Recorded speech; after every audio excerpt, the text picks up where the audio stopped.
So welcome everybody. My name is Jeff McGinnis, National Beverage Director for the WineStyles family of stores. Super excited for you guys to be joining us yet again. It seems like it's been a while, since we've done one of these, and in fact, we do have some updates on our National Winery Spotlight and some changes that are going to be taking place. And I'll kind of touch on that right now, and before we introduce our special guest. This whole virtual aspect of our Winery Spotlight series was kind of born out of COVID, and our desire to continue to find ways to get wonderful wines in your hands, and taste them and drink them and try them. It has presented some great opportunities to meet directly with the winemakers and with the winery owners, but we also understand the need to have that local feel with your store, and have that presentation. So we're utilizing that. So as we move forward, as we launch our next year, 2024 Winery Spotlight Series, it'll be very similar in format, but they're going to be hosted by your local store owner. We'll have a lot of the facilitation and slides and things that we're going to be using, or we have used, but then we're also going to have some nice video and clips and information directly from the winemaker. So utilizing the things that we learned through COVID that you did like, but then also going back and providing that sort of that local feel as well. So stay on the lookout for those. We have a number of awesome wineries that will be launching in first quarter. Some of them that are from the same region that we're going to be talking about today, Paso Robles, because all of our stores had the benefit of going out to Paso for our national convention and visiting many of these wineries. And we learned a lot, we tasted a lot, and we had a lot of fun as well. So with no further ado, I'm going to turn it over here. I'm going to introduce A.D. Lewis. A.D. is the National Accounts Director for Tooth Nail Winery.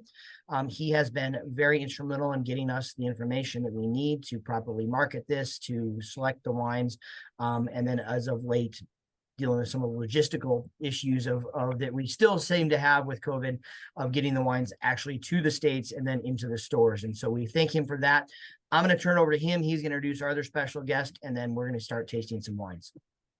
Absolutely. Thank you so much, Jeff. My name is A.D. Lewis. As Jeff said, I am the Director of National Accounts for Tooth and Nail. I call on WineStyles and reached out to Jeff earlier this year, introduced the brand, and after a couple of quick conversations, we quickly decided that it would be fun to do a little winery spotlight and introduce our portfolio and more importantly, our winemaker to you tonight. So I have the pleasure of introducing Jeremy Leffert. Jeremy is our Director of Winemaking. He is based out of Paso Robles and is actually coming to you live from our barrel room and his corner office. So I know you all did not come here to hear me talk, so I'm going to turn it over to Jeremy. Everybody, please give it up to Jeremy Leffert. Thanks, AD. Good evening, everybody. My name is Jeremy Leffert. I'm the Director of Winemaking for Tooth and Nail Wine Company, and coming to you live from the cellar. As some of you all may know, we're in the tail end of harvest 2023. So before I get into kind of my background and the background of Tooth and Nail Wine Company, the first three wines are actually from our Squad series. So if everyone wants to get a little of the 2022 Sauvignon Blanc in your glass, that would be fantastic. And I'll fill you in on what makes that so special here in a second. So I'll get everyone to pour. But anyway, a little bit about me. I'm actually, I was raised in Minneapolis, and from an early age was interested in the outdoors and spent a lot of time canoeing and mountaineering all over North America, and ended up going to university at the University of Vermont in Burlington. And at that point, my family relocated to California. So following my undergraduate degree from UVM, I moved to Santa Barbara, California, where I started working in grocery at Trader Joe's.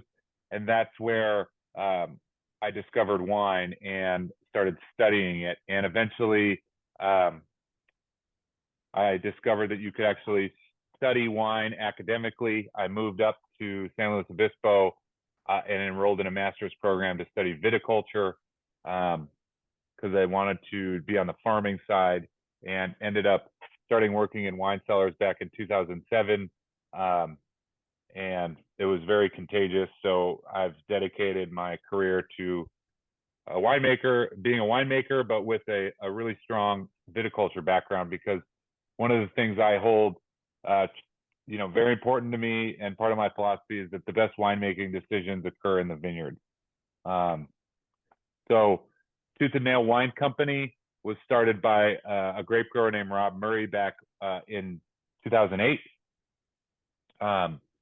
He had been, owning vineyards and really was growing tired of, selling fruit to Napa wineries for nothing, and then they're putting it into these expensive bottles of wine. So he started this company and started hand selling all of it by himself, and we've grown ever since.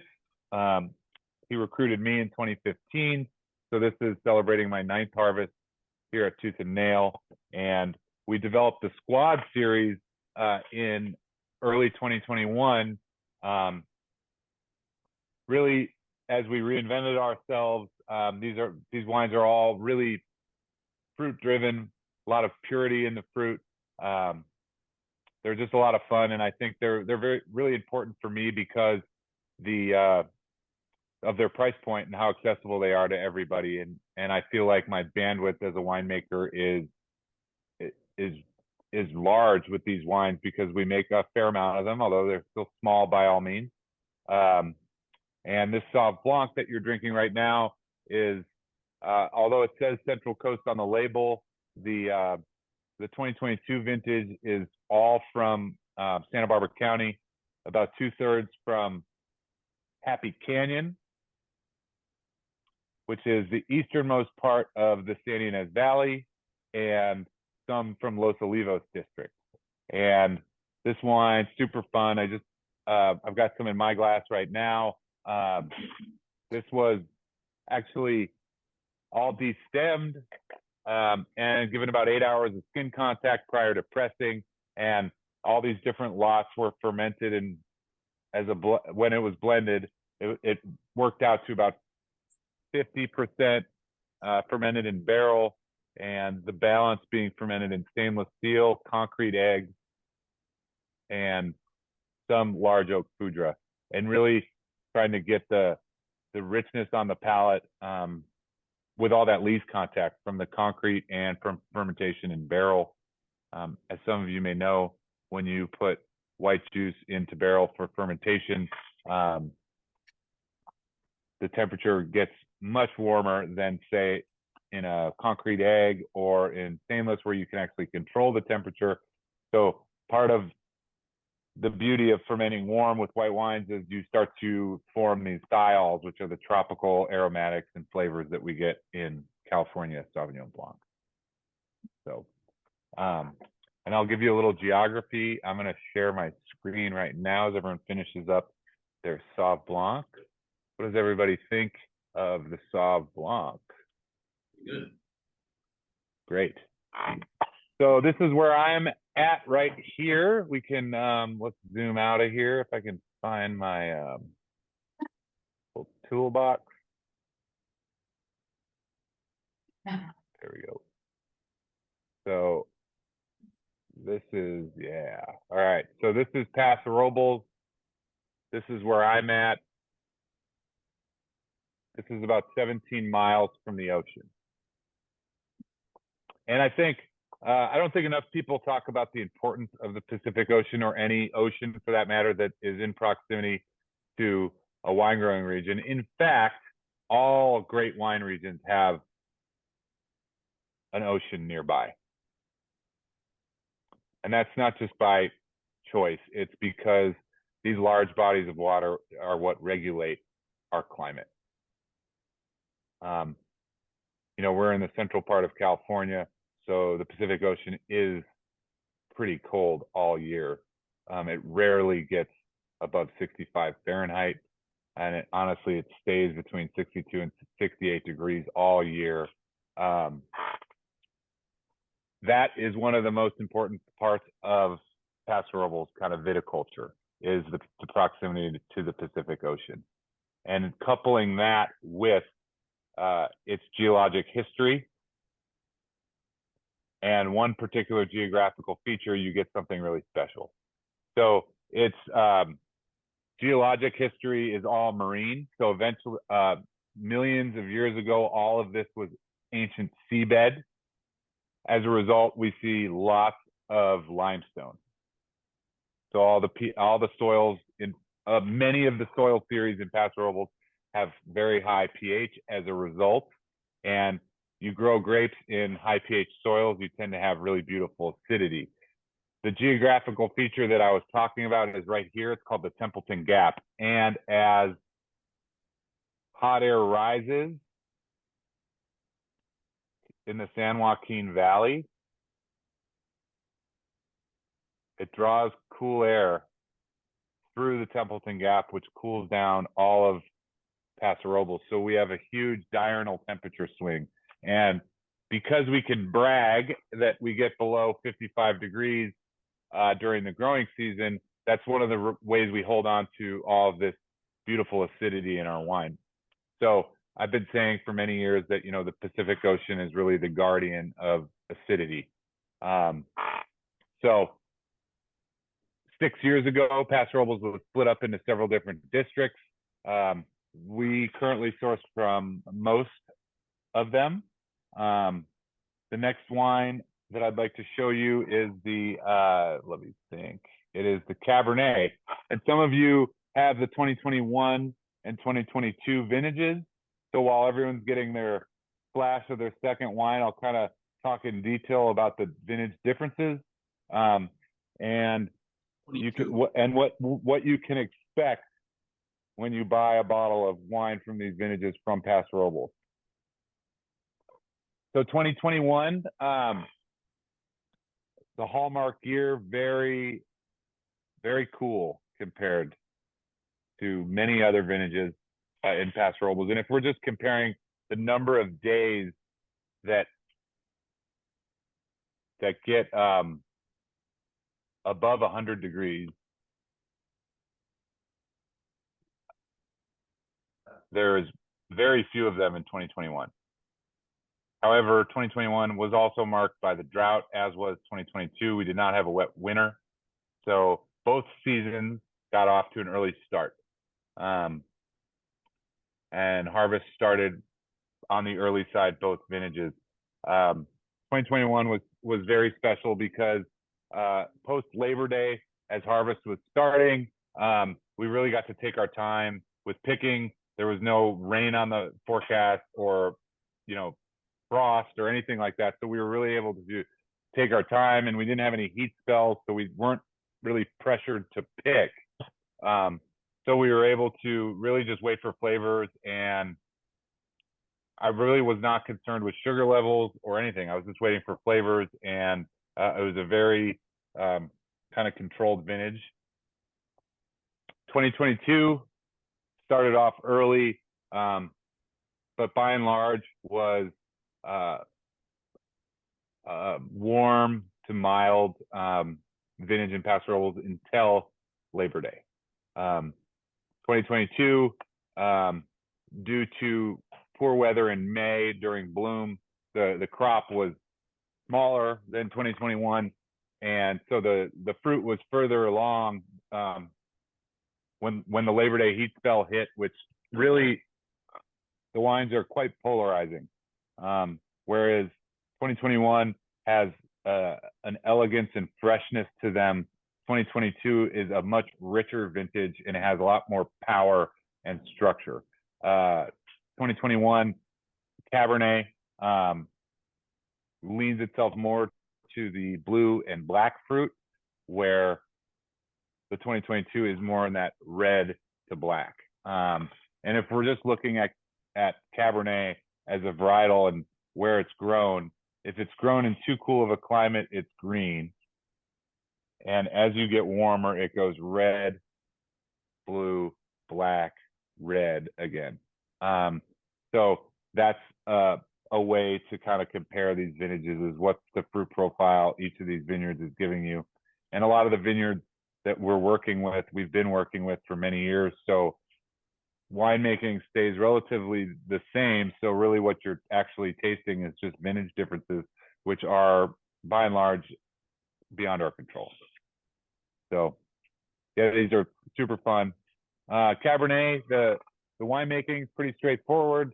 We harvest all this fruit at night. It's all destemmed and fermented in a mix of vessels, stainless steel, concrete, wood, and put down to barrel just for 10 months. And that's kind of a stylistic thread you'll see across all of the squad wines.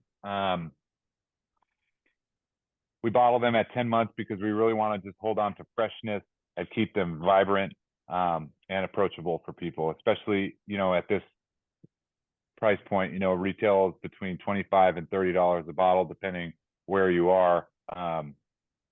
Really, I think speaks to a lot of people. Does anyone have any questions so far? Oh, quiet bunch. Question. Okay, so I have a question. Can you talk about the squad and the design on the labels? Mm-hmm. Yeah, great. So the squad, when the pandemic hit, we became reliant on our direct-to-consumer business for many months, and our wine club really kept us afloat during that time. So at the end of 2020, we wanted to kind of reinvent ourselves and launch a new brand. So we came up with the squad to kind of thank them. And our wine club is really filled with all walks of life. So these characters are all kind of the doppelgangers of our wine club members. And just to keep things fun, and they really like it. Although we haven't told them which You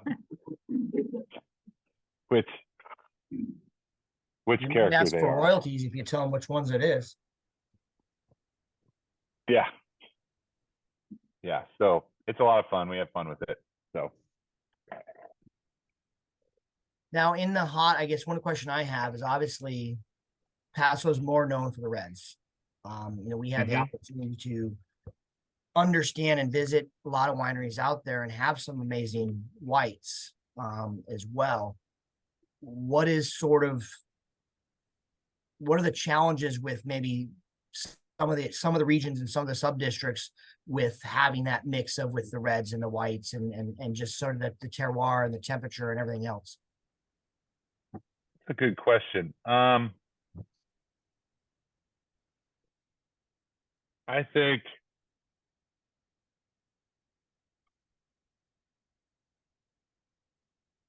I personally, I don't make a ton of white wine from Paso. Although, Rhone varietals do very well on the west side of Paso Robles, so west of 101. Grenache Blanc, Viognier, Marsanne, Roussanne, and Picpoul. Those are really exciting to me. Haven't had the desire to work with Sauvignon Blanc from Paso Robles, as just my opinion is it's a little too warm. But what I can speak to is I've spent my entire career here, and I've had the opportunity to work with a lot of different vineyards in these different districts, and they do all have different personalities. And if we're just talking about Cabernet, which is what you all have in your glass and is what is the dominant variety in the next wine. So we start to see that blue and black and dark red fruit. Let me share my screen again. Blue would be like blueberries. Black would be like a black cherry, a black currant. Yep. Blackberry, yeah. Okay, cool.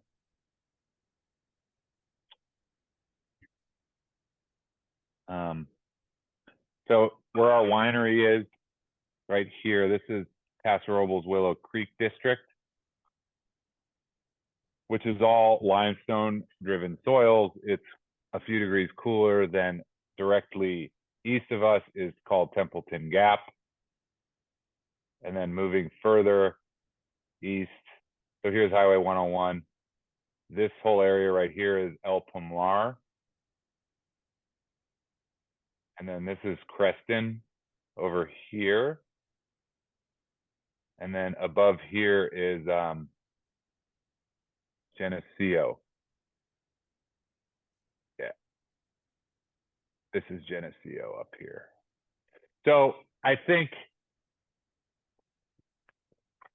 if you're in that strip is where we're going to see the Cabernet have that personality of, you know, blue and black fruit. And the soils are different. They get a little sandier as we move east, and then away from the river, they start to get more clay and loam dominant. And it does get a few degrees warmer each appellation you move east.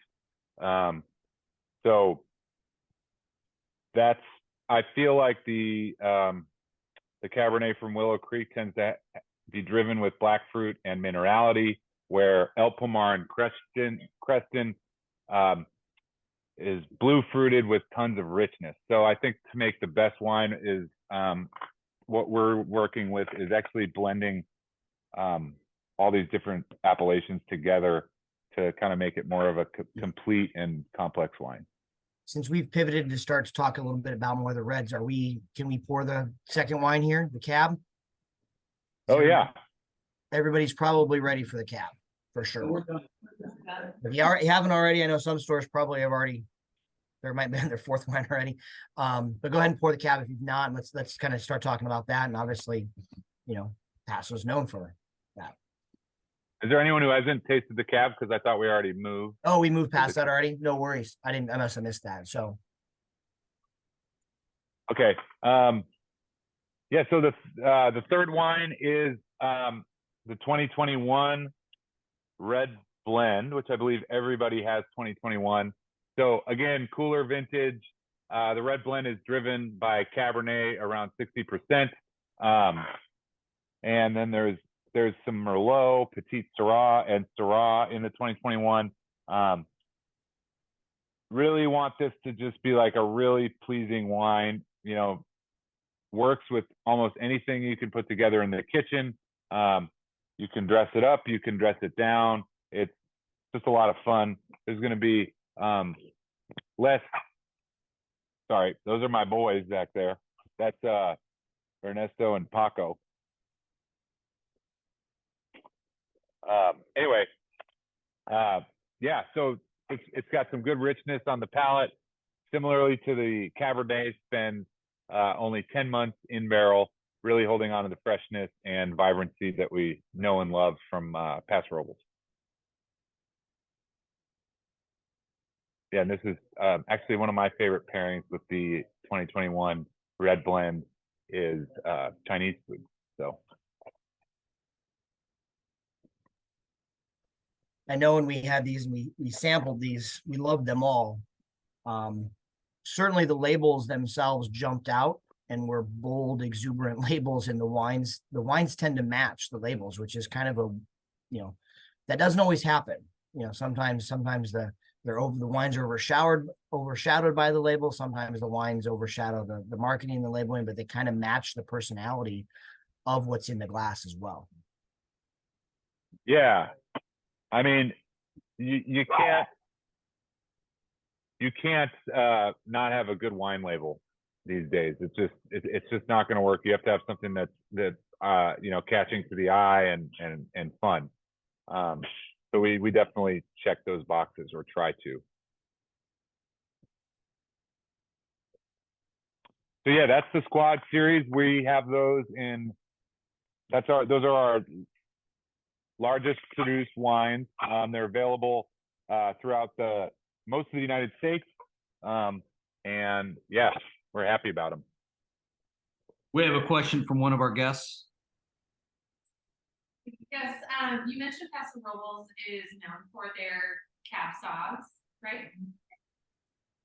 Cabernet Sauvignon. Yes, yeah, we're known for it, and it's also the widest planted varietal in the whole AVA. Paso Robles is about 60% Cabernet Sauvignon. So I've heard that Napa is also a well-known region for that varietal. So how does the climate and or land differ in Paso Robles? Paso Robles has a larger diurnal temperature swing than Napa. Can you explain although- what diurnal is? Yes. So diurnal temperature swing is the difference between the daytime high and the nighttime low. So it's very common in Paso Robles for it to get to 100 degrees and it to drop down to 50 degrees at night. So that's a very big swing. Napa, it's different. Also, Napa is more diverse in its soil types than Paso Robles. Napa has hundreds of different soil series and is more compact. The other big difference in the area is the price point. District average for Cabernet in Paso Robles is around $2,000 a ton. District average for Cabernet in Napa Valley is over $8,000 a ton. So there you have it. That's going to be the big price difference. So anyway, moving along, we're going to show you a couple of the Audubon wines. The Audubon wines were the first wines that Rob produced with the 2008 vintage. The Possessor is Cabernet driven with Malbec, Petite, Sirah, and Petite Verdot in the 2021, and Petite, Sirah, and Malbec in the 2020. But stylistically, you'll find all the Audubon wines to be very different than the Squad series. These are richer, more full-bodied, more structure, more muscle than the Squad series. The Possessor really shines. Is that great wine you're going to want to have with steak or out at an Italian restaurant. Another thing that they're known for is that they're just, the structure is there. These spend 15 months in barrel and about 35% of which is new.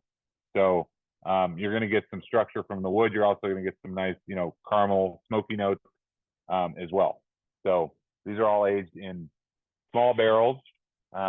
And yeah, they're great. The only wine that you're tasting today that's seen any filtration would be the Sauvignon Blanc. So that's testament to the team in the cellar. And while you're enjoying that, I'll tell you a little bit about what I'm experiencing right now, which is it's November 8th, and we're at the end of harvest of 2023. And so this vintage, going back to November and December of last year, we had our first wet winter in many years, which was great. And so we recharged a lot of our groundwater and leached salt. The spring was cold and cool. So with all that water in the soil, bud break was delayed, was actually back to what was normal in Paso Robles, in the 2008, 9, 10, 11 years when bud break would, happen in April. It actually did this year. But uniquely enough, May, June, and July were very cool as well. And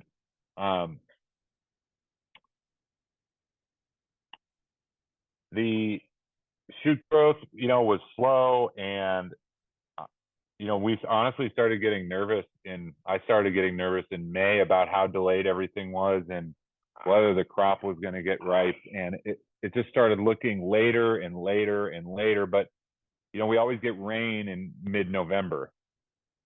So that's the issue. It's like you can't just start late. You have to finish. And, lots of rain in the middle of harvest is not good. But anyway, we were really blessed. We got a Indian summer at Labor Day, which lasted about 5 weeks, really, which really just pushed everything into, really beautiful ripe character and riper than 2021. But, because it was cool all season, like these are the wines have just brilliant color and are really dark, great concentration. And yeah, I think, yeah, this has been, I've seen some of the best quality of my career this vintage. So I'm excited. We have another 4 days of bringing fruit in, and then we'll be done with receiving fruit. So it's been a hard year strategically, because we've had to do the same amount of work that we would normally do in 10 or 11 weeks in 6 weeks. So that's the human piece of this. So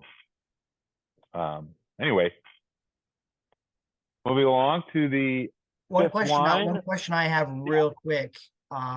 Maybe speak a little bit to the process of selecting what goes where, right? You have a lot of different varietals, a lot of different wines. Certainly not everything fits everywhere. The process, like when that starts, how you go about selecting what goes into the higher end ones. Well, what goes into the higher end ones is predetermined based on the vineyard site.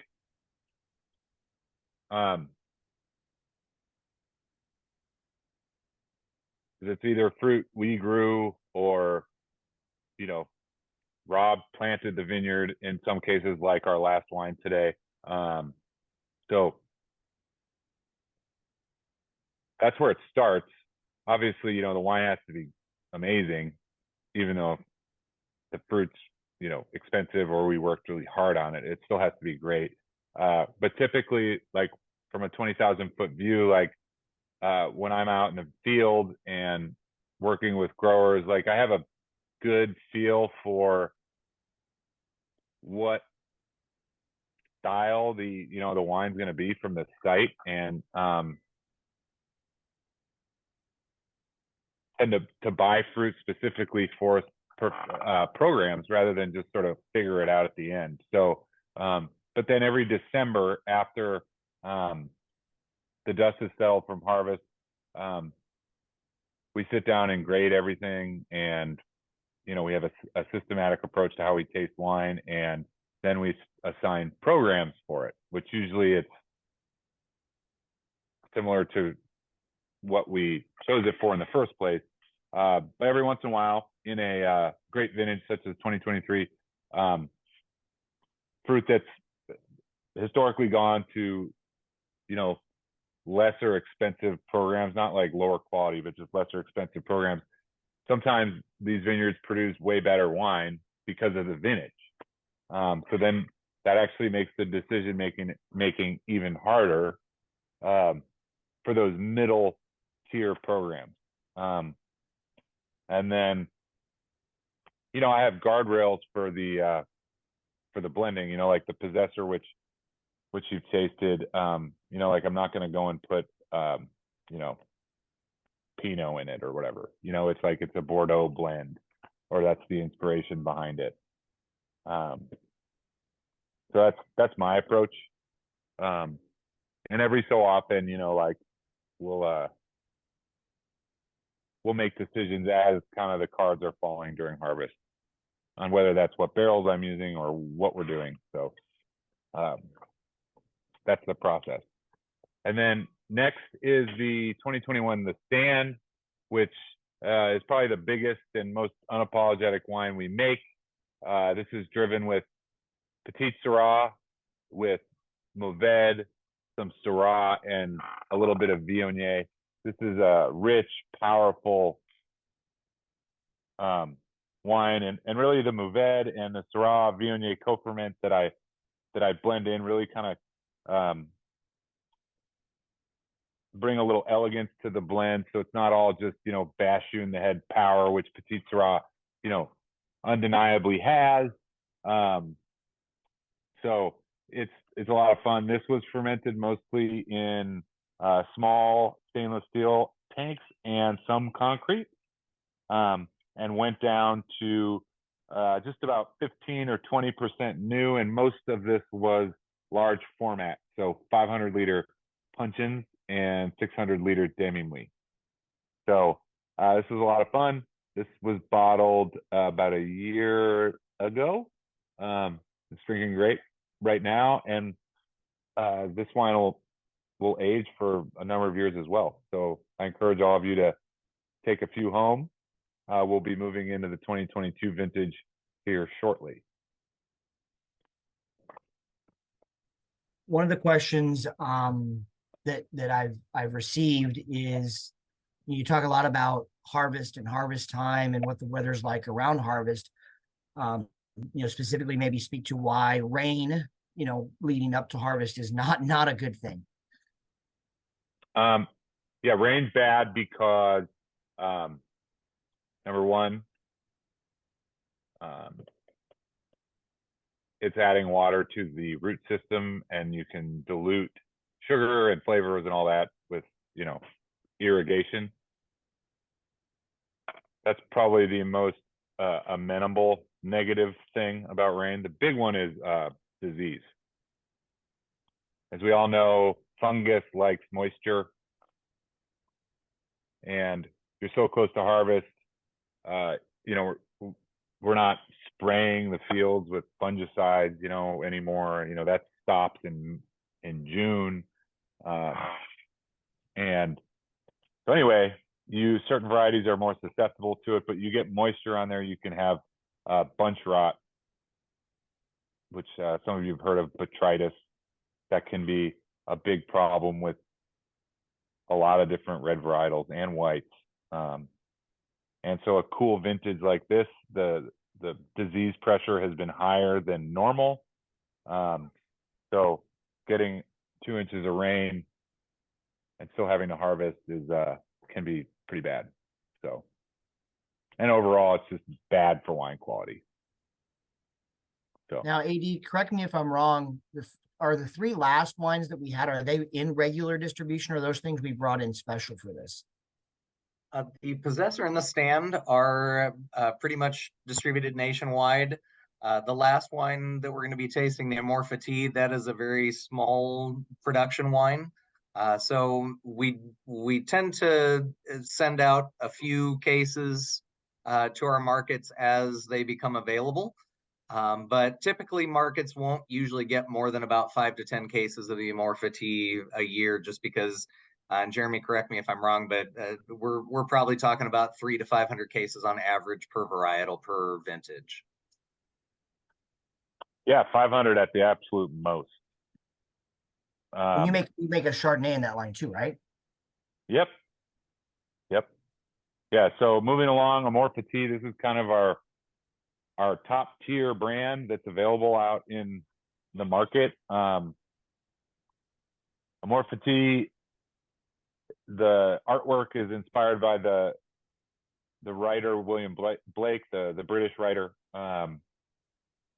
And so the label artwork is some wood etchings that he did in his book, The Marriage of Heaven and Hell. So in 2008, Rob Murray planted Murmur Vineyard, which is where this is from. This is a single vineyard. So this is the city of Santa Maria. So you see this is Paso Robles, Santa Maria, Santa Barbara, Los Angeles is down there. Okay, so let's find the 101 right here. We were cruising down the road. Hold on. Right there it is. Okay, so this is Murmur Vineyard. So notably, the soils here are pretty awesome. It's like 10 feet deep of sand with just solid clay beneath that. And look how close to the old guardian of acidity, or the Pacific Ocean, we are. I love this vineyard. I've learned more about myself as a winemaker from this vineyard. I just lose it. There it is. Yeah. It's been a really fun journey working with this property. So this Syrah comes from right here and right here. And so the being so close to the Pacific Ocean, the Syrah has this very like barrel character to it. There's lots of, iron shavings, soy sauce, blackberry, sage, black pepper, things like that. This was all destemmed and fermented in concrete and some large oak foudre for quite a while, actually. These are typically some of our longer ferments as they come in later in the season, like we're harvesting ours on Friday. The ferments are typically anywhere from 12 to 16 days. It's just at the end of the season, yeast are just kind of over the whole fermentation thing. They really take quite a bit of cajoling to finish the job. And then this goes down to all large format barrels. So 500 and 600 liter puncheons and demi-muids for 12 months. And it's about 50% new. So yeah, it's one of my favorite wines to make. There's a very limited supply, so I would purchase some. This will definitely stand the test of time.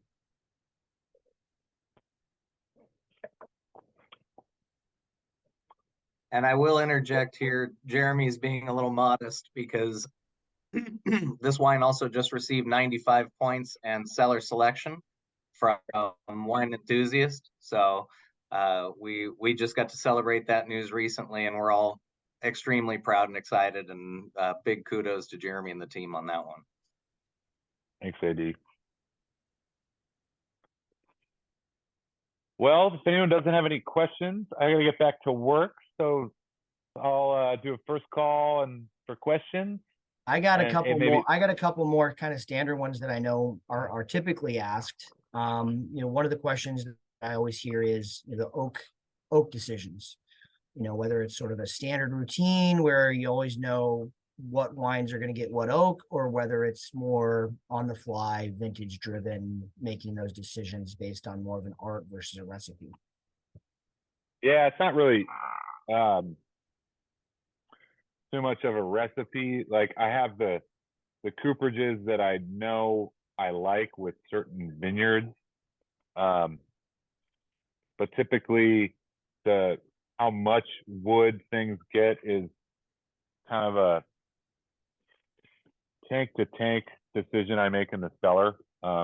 Sometimes wines are asking for more oak, so I give it to them. Other times they're not. So it's a little more, there's some creativity there.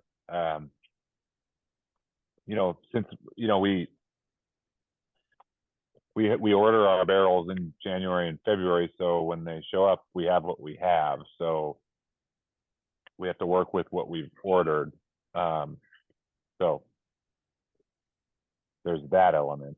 So it can be challenging, Yep. And kind of a similar question as it relates to the blends. I mean, are there any of the wines that you're always looking to have a specific flavor profile to because the customer base really gravitates to that one? Or is it, again, something that whatever the vintage gives you, that's the wine that goes in the bottle? Yeah, it's both. The vintage obviously trumps everything. But at the same time, blending decisions are also made with the customer in mind because these wines have a particular stylistic goal, and we want them to not taste the same every vintage, but we want there to be a sense of kind of continuity from the vintages, so that really, like, I'm trying to take myself out of the situation, so it's not like the winemaker's hand, which is making the wines different every vintage. So I want the winemaking to be kind of transparent, and then the vintage just show, but then the style be contiguous. Yeah. And then the last question I have is, it seems like wineries and winemakers specifically are always chasing the next thing. Sort of like, hey, what's the next project? What's the next big thing? What's the next sort of wine that you want to make, so to speak? Oh, that's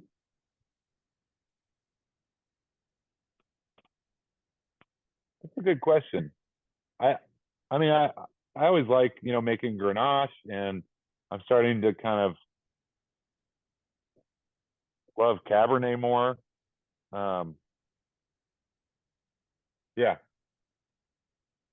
As far as like, what's the next big thing for me to like go out and buy and drink a lot of would be, I think after harvest, I'm going to go down the white wines of Italy path for a while.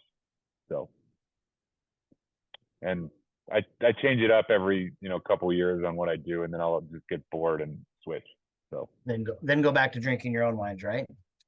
no, No? I don't. So you Yeah. look for the inspiration from all the other stuff from around the world, right? Well, that's what I like. And also I would be doing all my customers a disservice if all I did was drink my own wine, because then all I associate as good is my own wine, that's just wrong. So yeah, I drink what works at home with my wife and I. You know, my wife's vegan and I'm not, so we drink a lot of Grenache Makes sense. because that Sure. goes with everything. Yep. Yep.